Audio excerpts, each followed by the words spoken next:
Assalamualaikum warahmatullahi wabarakatuh. Jumpa lagi di Lentera Hitam. Tentunya masih bersama Bobby yang akan menceritakan kisah misteri pendakian gunung. Bagaimana kabarnya teman-teman semua? Pastinya baik-baik saja, sehat selalu, sukses selalu, dan selalu dimudahkan segala urusannya. Pada kesempatan kali ini, saya akan menceritakan kisah terbaru yang masih ditulis oleh Aras Anggoro. Kisah ini menceritakan kisah teror di Gunung Sumbing. Bagaimana kisahnya? Kita langsung saja ke ceritanya.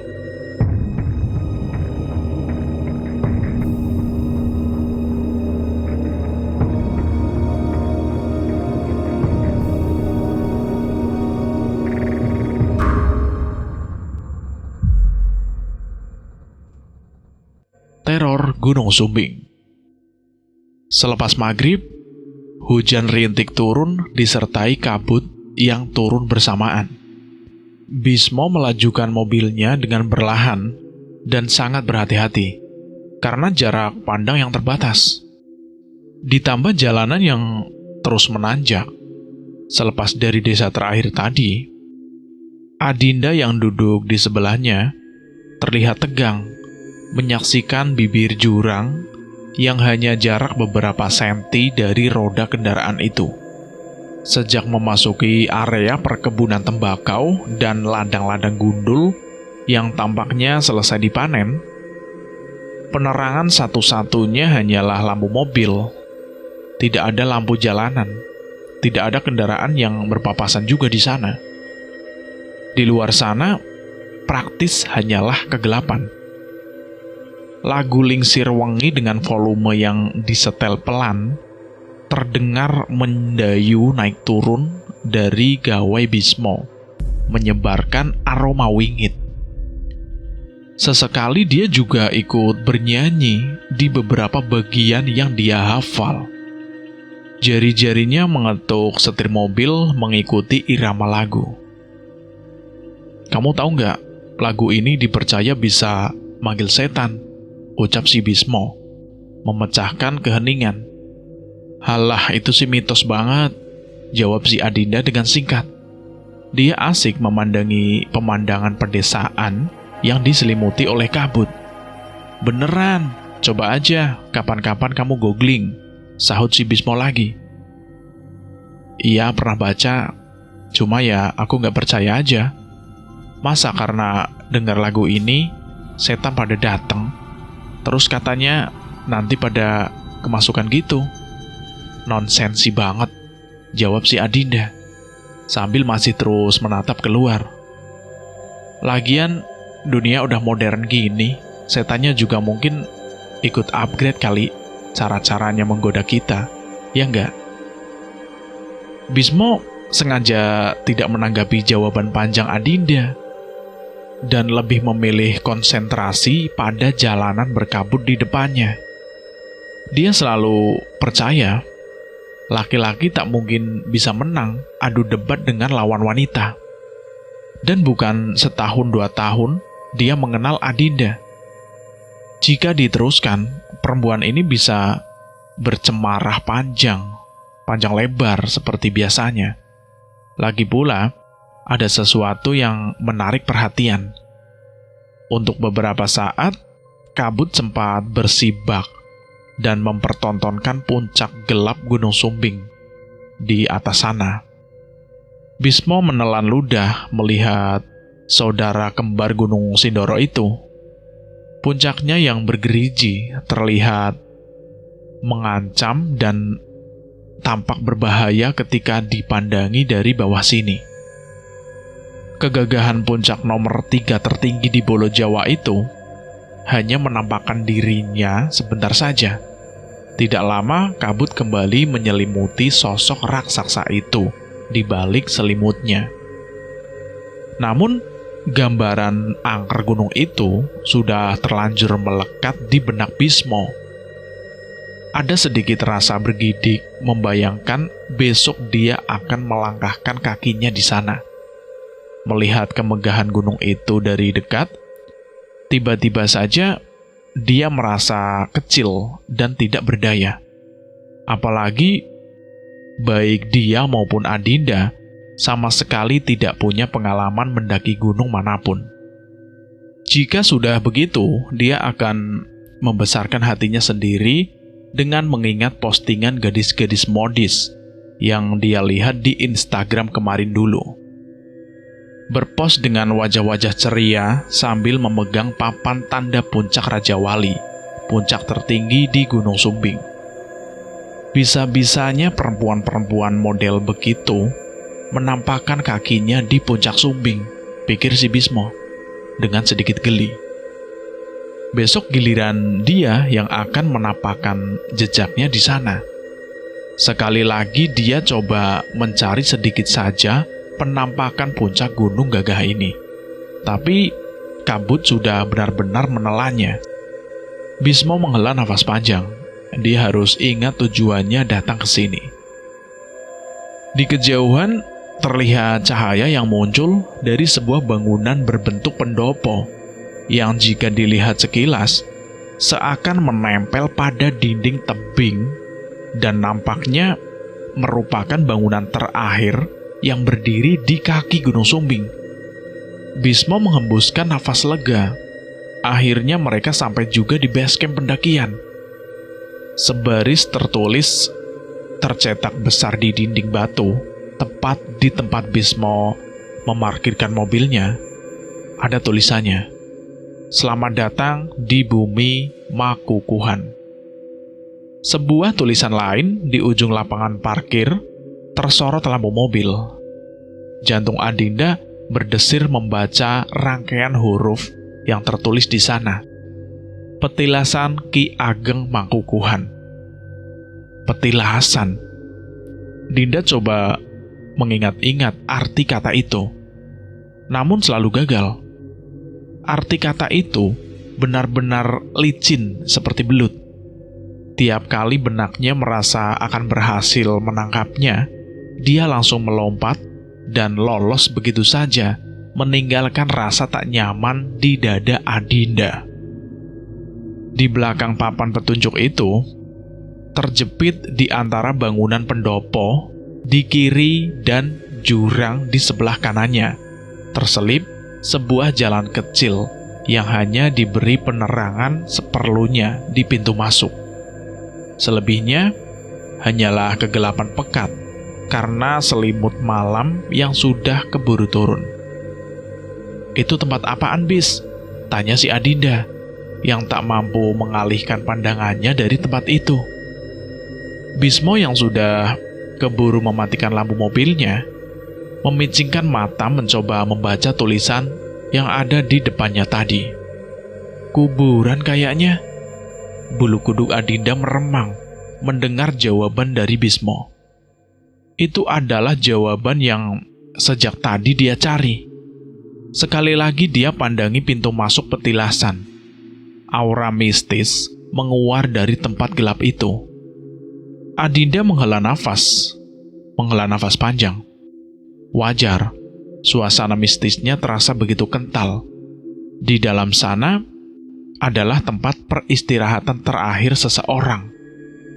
Lalu pikiran seram mengganggunya, membayangkan ada sesuatu atau seseorang yang tengah memperhatikan dari balik tabir kegelapan di sana, membuat tubuhnya langsung bergidik.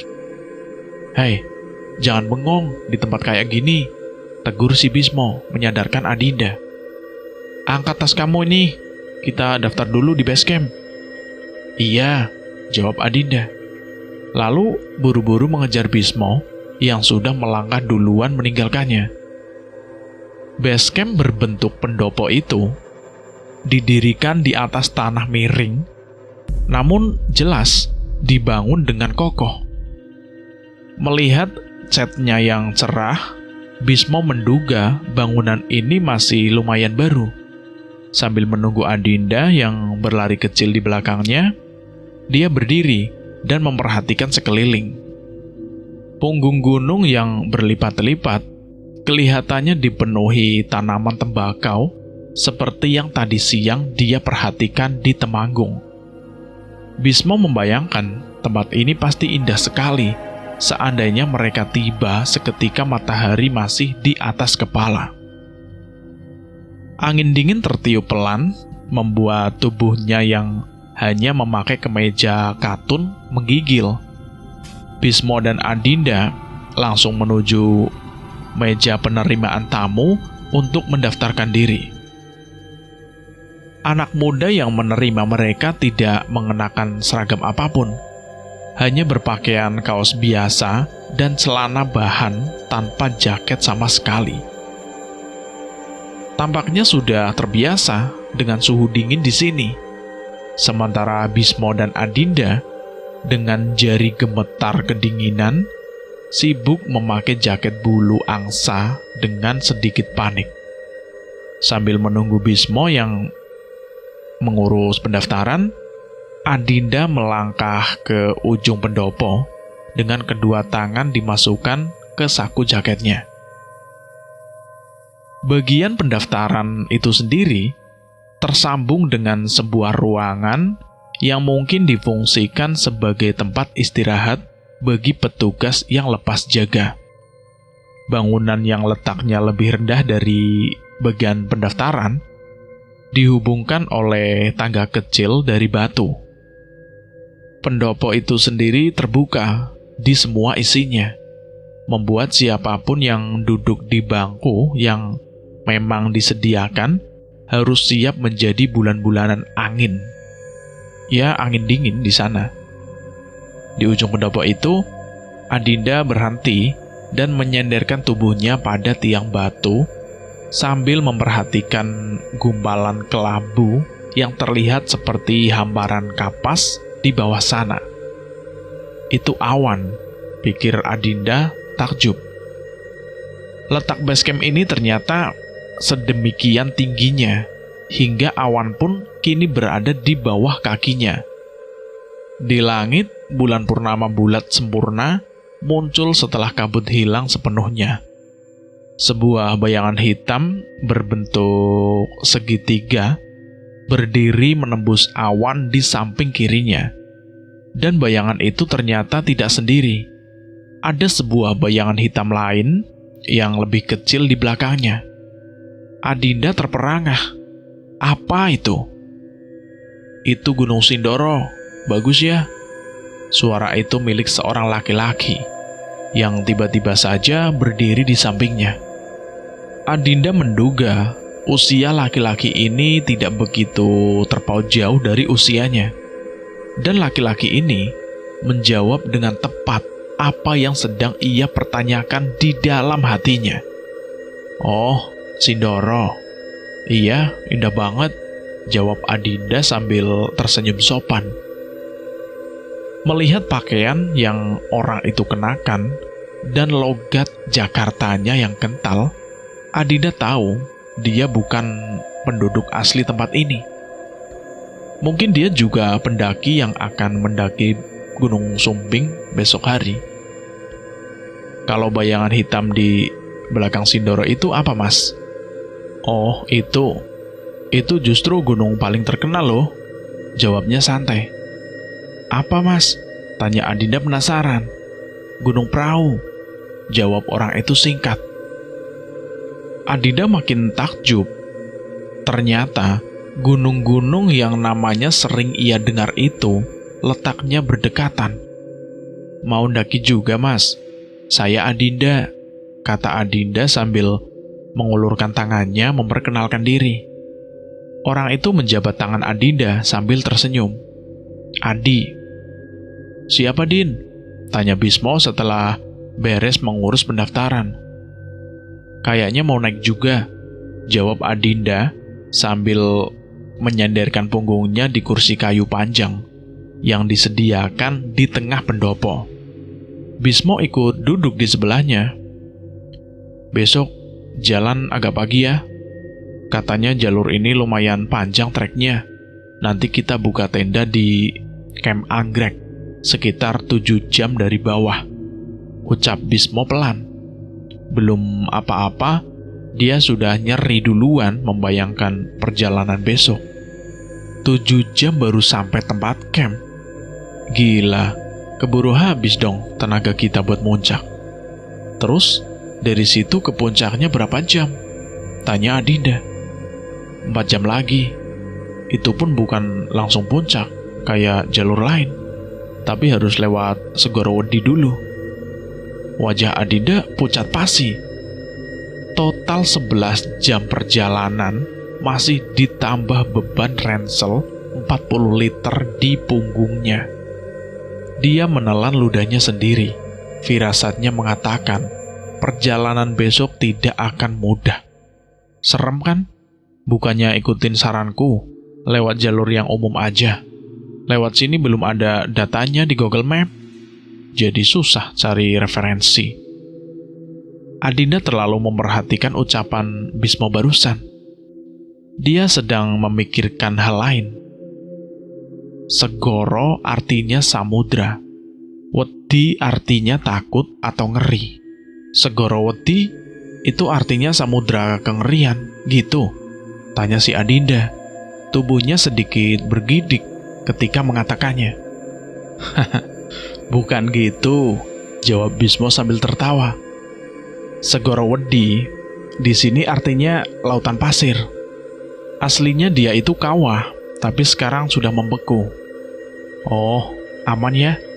Kirain ada serem-seremnya gitu. Adinda tertawa lega.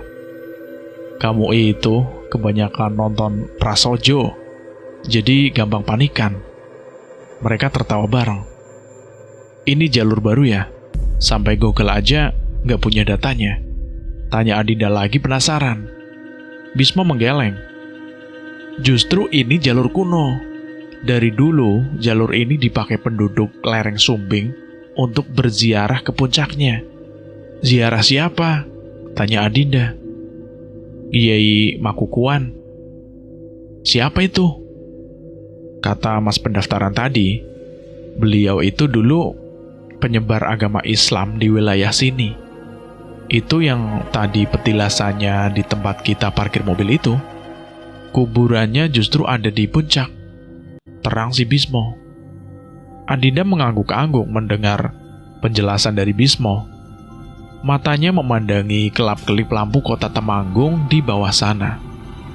Makukuwan, kayak nama gelar gitu ya, zaman Mataram. Bismo menggeleng. Mataram sih udah termasuk modern. Beliau itu muridnya Sunan Kudus. Berarti sekitar masa kerajaan Demak awal. Oh gitu. Tapi namanya kayak nama pejabat kerajaan zaman dulu. Nama aslinya Makukuwan. Beliau Tionghoa.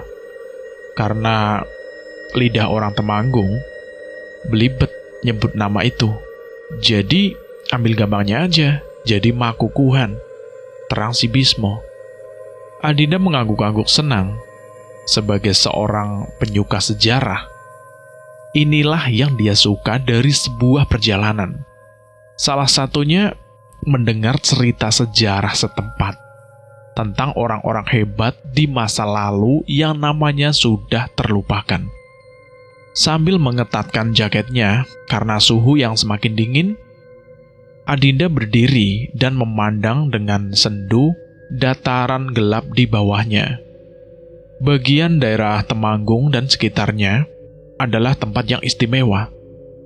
Laboratorium sejarah yang sesungguhnya.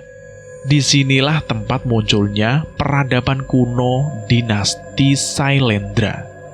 Tempat para panglima perang kerajaan Medang menghabiskan usianya dan melahirkan petani pejuang yang bahkan Mataram sendiri enggan berurusan jika tak terpaksa. Jalan raya di Sela Gunung Sumbing dan Sindoro di masa lalu pernah dipenuhi laskar bawahan Tumenggung Bahurakso yang berjalan atau berkuda membawa badai menuju Batavia. Adinda bergidik mengingat semua itu dan menyadari saat ini dia sedang menampakkan kakinya di tanah yang sama dengan para pendahulunya, membuatnya bersyukur telah memutuskan menjadi pendaki gunung. Dari arah meja pendaftaran, terdengar tawarnya beberapa pemuda yang sedang bercanda. Kini Adinda memandang mereka bukan lagi sebagai pemuda desa yang bersahaja, melainkan orang-orang yang beruntung, terlahir sebagai anak keturunan para pejuang Kedu, yang sikap diamnya dulu bahkan membuat kecut Amangkurat I. Andai kalian tahu siapa moyang kalian dulu, pikir Adinda.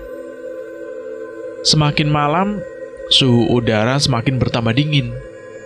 Selain dia, Bismo dan laki-laki tadi, nampaknya tak ada tambahan lagi orang yang akan mendaki. Pendopo besar itu terlihat lentang, lenggang, tidak ada orang sama sekali, hanya ada dia. Dia berjalan kembali menghampiri Bismo yang sedang mengeluarkan kantong tidur dari ranselnya. "Tidur di sini kita, Bis?" tanya Adinda. "Iyalah, gelar sleeping bag aja. Kan gak ada ruangan buat tamu," jawab Bismo tanpa menoleh padanya. Dengan rapi, dia menggelar matras foil, lalu menambahkan kantong tidur. Mereka berdua tidur di atasnya. "Masih sore kali, Bis. Baru juga jam 7, udah mau tidur aja. Yang ada, tengah malam kebangun, bingung gak bisa tidur lagi. Paginya kita malah jadi lemes," kata Adinda sambil melirik jam tangannya. Bismo menepuk-nepuk kepala ranselnya, lalu dengan menjadikannya sebagai bantal, dia merebahkan tubuhnya. Setelah mendapatkan posisi nyaman, dia menjawab ucapan Adinda. "Emang siapa yang mau berangkat pagi?" "Ya kan kamu yang bilang. Jalan pagi aja, karena treknya yang panjang," jawab Adinda bingung. "Berubah rencana," ucap Bismo singkat. "Lah, terus kita jalan kapan?" Adinda makin tidak mengerti. Senyuman nakal tersungging di bibir Bismo. Lalu dengan suara sedikit berbisik, dia menjawab, "Tengah malam." "Hah? Jalan tengah malam? Jangan macem-macem, Bis. Cari penyakit aja lu," protes Adinda. "Aku udah nanya tadi. Di sini jalurnya jelas dan banyak tanda petunjuk. Aman dijamin. Kita kan pemula, Din. Kalau jalan siang panas-panasan, yang ada kita kecapean. Tenaga habis buat muncak," kata si Bismo.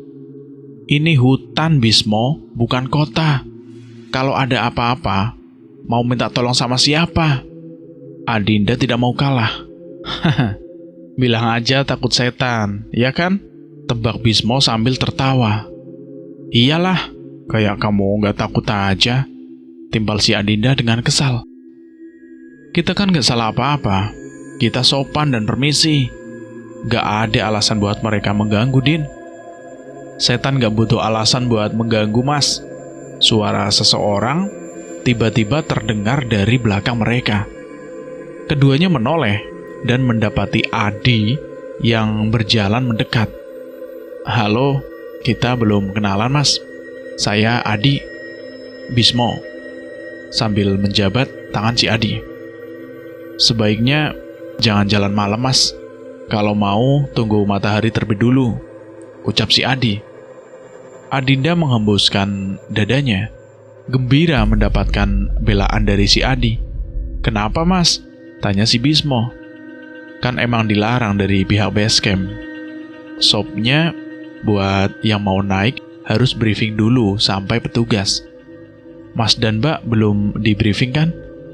Petugas nanti memberikan pengarahan dan informasi-informasi penting, kayak jarak antar pos dan waktu tempuhnya, di mana sumber air, cuaca, di mana sebaiknya mendirikan tenda, dan di mana yang dilarang untuk mendirikan tenda," terang si Adi. "Nah kan, dilarang, Bis." Adinda tertawa gembira. Bukannya bebas mau mendirikan tenda di mana aja, Mas?" "Kalau gitu sih tahu. Di gunung mana aja juga nggak boleh mendirikan tenda di puncak. sambar si Bismo. "Bukan itu," jawab si Adi. "Terus apa?" "Khusus di Gunung Sumbing, jalur ini sangat dilarang keras ngecamp di antara pos 2 dan pos 3, terang si Adi. "Apa alasannya?" tanya Bismo penasaran. Aura ketegangan merambat pelan di udara. Adinda dan Bismo menahan nafas menunggu jawaban Adi. Antara pos 2 dan pos 3 itu adalah hutan rimba, dan nyaris nggak ada tempat untuk mendirikan tenda, kecuali bagi yang benar-benar memaksa. Itu tempatnya pohon-pohon besar masalahnya, Mas, jawab si Adi datar. Terus gimana?" tanya Bismo dan Adinda nyaris berbarengan. "Kalian mengerti kan, kalau malam hari pohon-pohon itu menghirup oksigen dan menghasilkan karbon dioksida?" Adi balik bertanya. "Apa hubungannya?" tanya Bismo bingung. Adi tersenyum. Dia mengerti pengetahuan dasar ini tidak banyak diketahui umum, walau sebenarnya sangat viral. "Jadi begini, kalau siang hari kita berteduh di bawah pohon, apa yang kita rasa?" "Sejuk," kali ini Dinda menjawabnya. "Itu karena di siang hari pepohonan menghasilkan oksigen." "Hah? Di malam hari prosesnya dibalik. Malam hari justru pohonan menghasilkan karbon dioksida, dan itu beracun bagi manusia," terang si Adi. "Itu yang namanya proses fotosintesis ya, Mas?" tanya Bismo. Adi menggeleng. "Sebaliknya, itu namanya proses respirasi." "Terus kita bisa mati karena tidur di hutan?" Mata Adinda terbelalak. "Bisa saja, tapi umumnya orang yang tidur di bawah pohon di waktu malam akan merasa lemes karena kekurangan oksigen, lalu mulai berhalusinasi sampai kehilangan kesadaran," jawab si Adi pelan. "Makanya kalau malam banyak yang lihat hantu, itu kali sebabnya ya, karbon dioksida," timpal si Bismo. "Kirain Masnya mau menjelasin soal mistis gitu." Haha. Adi cuma nyengir. "Pokoknya jangan jalan malam ya." "Tapi kan kita jalan bukannya tiduran, Mas," Bismo berujar, yang hanya dijawab senyuman oleh Adi yang sudah keburu melangkah pergi ke ruangan pendaftaran. Orang aneh," bisik Bismo pelan pada Adinda. Malam semakin larut, namun langit cerah bertabur bintang. Bagian luar pendopo itu terang, bermandikan cahaya bulan, tapi seperti setiap malam di musim kemarau, suhunya dingin membekukan. Setiap orang di dalam pendopo itu lebih memilih meringkuk di dalam kantong tidurnya masing-masing, menghindari angin dingin yang berhembus dari puncak dan lereng-lereng gelap Gunung Sumbing. Angin itu tidak hanya membawa kebekuan, namun juga suara-suara gending gamelan yang asalnya dari lembah-lembah paling dalam di kesunyian hutan. Dalam kantong tidurnya, tubuh Adi menegang mendengar suara-suara yang mengingatkan pada kenangan buruk 20 tahun yang lalu.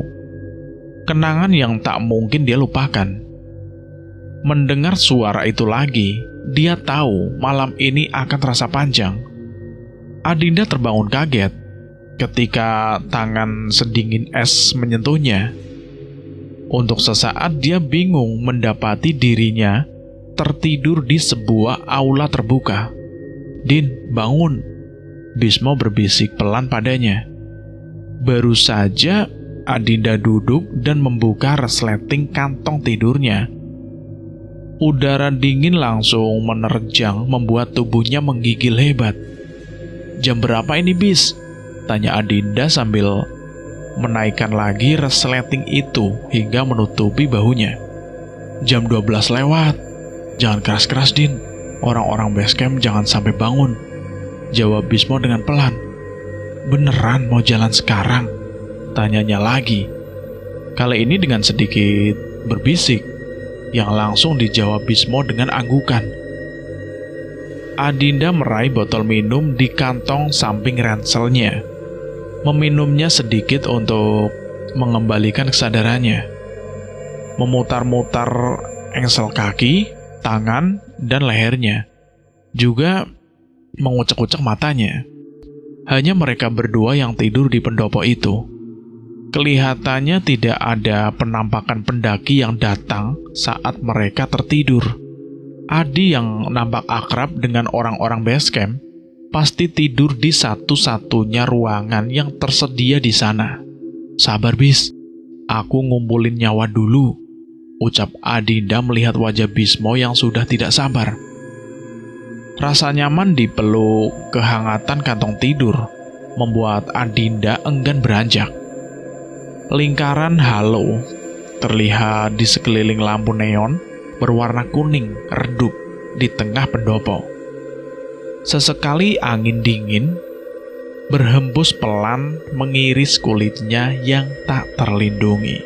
Dan untuk sementara, cerita ini bersambung dulu sampai di sini. Saya akan melanjutkan ceritanya lagi di episode berikutnya. Terima kasih buat teman-teman yang sudah mendengarkan cerita ini.